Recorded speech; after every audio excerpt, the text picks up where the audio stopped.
खबर आपको दें कि ISI के शहीद ब्रिगेडियर मुस्तफ़ा कमाल बरकी की नमाज जनाजा अदा कर दी गई है।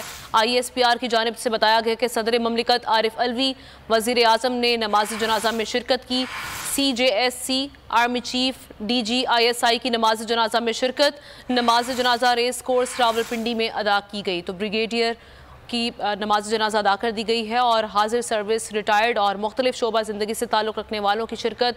गुज़श्ता रोज़ जनूबी वज़ीरिस्तान के इलाके अंगोर अड्डा में दहशत गर्दों के हमले में ब्रिगेडियर मुस्तफ़ा कमाल बरकी ने बहादुरी से लड़ते हुए जामे शहादत नोश किया। तो आज उनकी नमाज जनाजा अदा कर दी गई है। ISI के शहीद ब्रिगेडियर मुस्तफ़ा कमाल बरकी जिनकी नमाज जनाजा अदा कर दी गई है। ISPR की जानिब से बताया गया कि सदर ममलिकत आरिफ अलवी वज़ीर आज़म ने नमाज जनाजा में शिरकत की।